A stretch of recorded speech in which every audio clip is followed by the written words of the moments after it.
បាទជំរាបសួរលោកស្រីជាទីគោរពជាទីរាប់អានថ្ងៃនេះខ្ញុំសូមលើកយកលក្ខណៈជាភាសាអង់គ្លេសដែលទាក់ទងទៅនឹងអឺ free group បាទវាមានទិសដីបទមួយ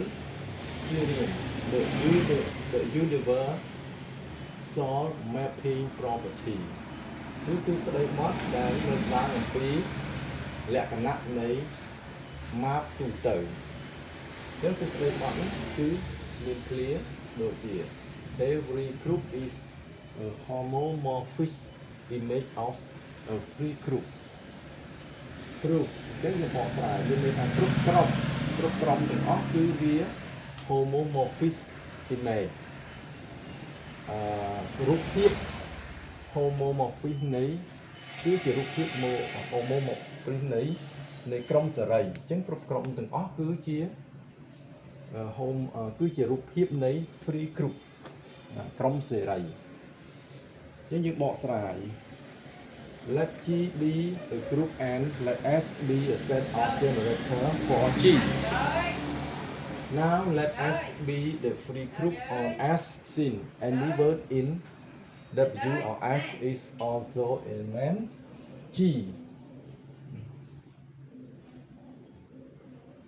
ឥឡូវយើងឧបមាថា G គឺជាក្រុមហើយ S ហ្នឹងគឺជាសំណុំដែលបង្កើតបានជា group G កើតបានជា group G ណាឥឡូវយើងឧបមាថា S ហ្នឹងគឺជា free group ទៅលើដែលផ្អែកទៅលើសំណុំ S ដោយសារតែគ្រប់ពាក្យនីមួយៗគឺនៅក្នុងក្រុមនៅក្នុងសំណុំពាក្យដែលបង្កើតឡើងនៅ S នេះក៏ជាធាតុរបស់ក្រុមដែរគ្រូដូច្នេះយើងកំណត់ we denote the word x1 x2 until xn in ដែលសំណុំwn គឺជាសំណុំពាក្យដែលកំណត់ឡើងដោយអង្គសត្វ s ហើយផលគុណ x1 x2 until xn គឺនៅក្នុង x1 x2 រហូតដល់សន្ទុះ G អញ្ចឹងដើម្បីកំណត់សម្គាល់ថាភាពខុសគ្នារវាងទាំងពីរករណីហ្នឹងគឺទាំង S និង G ហ្នឹងគឺយើងកំណត់លក្ខណៈសមមូលរបស់វាដូចជា x1 x2 until xn គឺយើងកំណត់ថាគឺជាថ្នាក់សមមូលអញ្ចឹង x bar នេះគឺ x1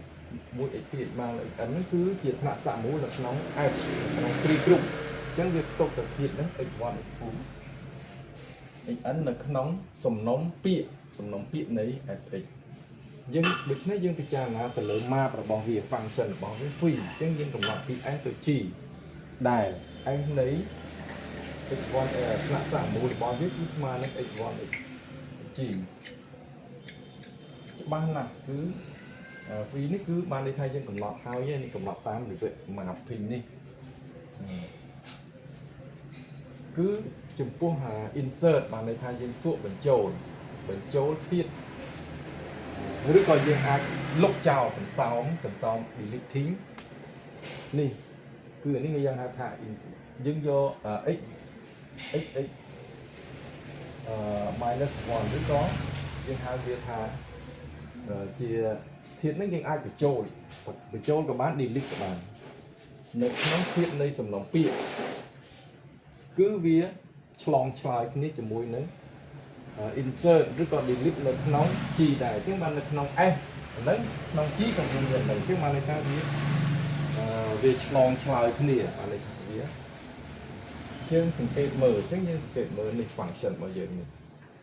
យើងមើលនេះ f free អញ្ចឹងអានេះនៅក្នុងក្រុម S អញ្ចឹងបានន័យថាផលគុណក្នុងអានេះក៏នៅក្នុង S នេះក៏នៅក្នុង S បាទអញ្ចឹងនៅក្នុង S អញ្ចឹងយើងបានផលគុណវាគឺវានៅផលគុណវានៅក្នុងសំណុំ S ដោយសារវាមានលក្ខណៈផ្ដុំដូច្នេះយើងអាចតម្រៀបវាដូចរៀបបែបនេះហើយវាស្មើនឹងអញ្ចឹងបានថា function យើងកំណត់តាមរយៈ function នេះណាក្នុង G ដូច្នេះយើងស្មើតទៀតអញ្ចឹងអានេះ G អញ្ចឹងវាចូលលក្ខណៈមួយគឺវារក្សាទម្រង់ រក្សាទម្រង់2នេះ chân phí này chân được xa tầm rộng dân một tò tiết chân opama thay dân miền opama thay dân chấm đo x là ế chân thì smart nâng phần này